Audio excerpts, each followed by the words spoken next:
क्या आपने कभी सोचा है कि कान्हा ने कालिया नाग पर नृत्य क्यों किया? ये थी उनकी गुरु दक्षिणा राधा को। एक दिन राधा रानी अपने बाग में अपनी सखियों के साथ नृत्य कर रही थी। नृत्य इतना मनमोहक था कि उनकी सखियां उन पर फूल बरसाने लगी। चारों ओर इतना अच्छा वातावरण हो गया। तभी श्री जी ने महसूस किया कि पास की झाड़ी बार बार हिल रही है, जैसे उसमें कोई जीव हो या कोई छिपा हो। तो एक सखी उनके साथ आगे बढ़ी।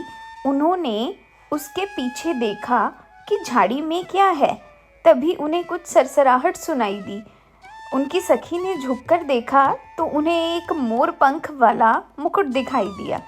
तभी वहाँ पर कृष्णा आ गए। कृष्णा ने कहा, अरे श्री जी, आप इतना अच्छा नृत्य करती हो, तनिक मुझे भी सिखाए दो। तो श्री जी ने कहा, नहीं नहीं, मैं नहीं सिखाऊंगी। कृष्णा उदास हो गए। तभी उन्होंने कहा, जब आप ऐसे नृत्य करती हो वही मुझे सिखा दो। श्री जी ने थोड़ा सा अकड़ते हुए कहा, मैं क्यों सिखाऊं? तब उन्होंने श्री जी का हाथ पकड़ा और कहा, सिखा दो। वो बोली, जाओ यहाँ से, मैं नहीं सिखाती तुम्हें नृत्य।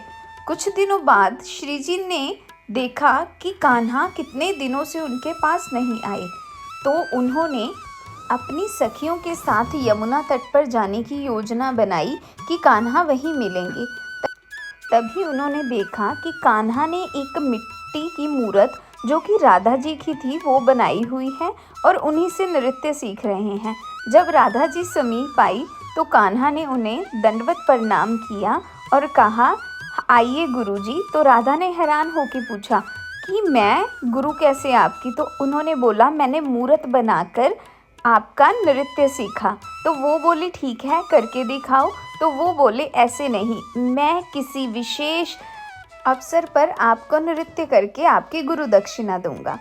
तो दिन बीतते गए। कान्हा एक दिन अपने मित्रों के साथ गेंद के साथ खेल रहे थे।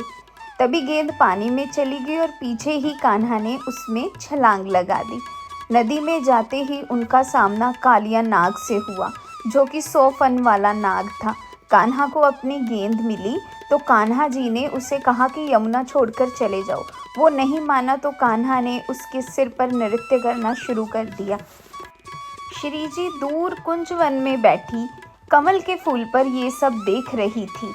तभी कान्हा ने देखा कि सभी ब्रिजवासी यमुना के तट पर एकत्रित हो गए हैं और सब उनके लिए चिंतित हैं। कान्हा कालिया नाग के सिर पर सवार नदी से बाहर आ गए। सभी एकदम चौंक गए, पर कान्हा अपनी मस्ती में थे। उन्होंने शिवजी को बुलाया, सरस्वती को बुलाया। शिवजी ने अपना डमरू बजाया, सरस्वती माँ ने अपना सितार बजाया। कान्हा ने खूब नृत्य किया। सभी देवता आकाश से फूल बरसाने लगे। तभी सब उस नृत्य में मगन हो गए। दूर बैठी कुंजवन में श्री जी खुद को रोक ना पाई, वो भी नृत्य करने लगी, ताल पे ताल मिलाने लगी। फिर उसके बाद श्री जी ने कान्हा को एक पत्र लिखा कि आपका नृत्य देखकर तो मैं भी मंत्रमुग्ध हो गई। जब कान्हा को ये पत्र मिला, उन्होंने अपने हृदय से लगाया और एकदम भाव विभोर हो गए।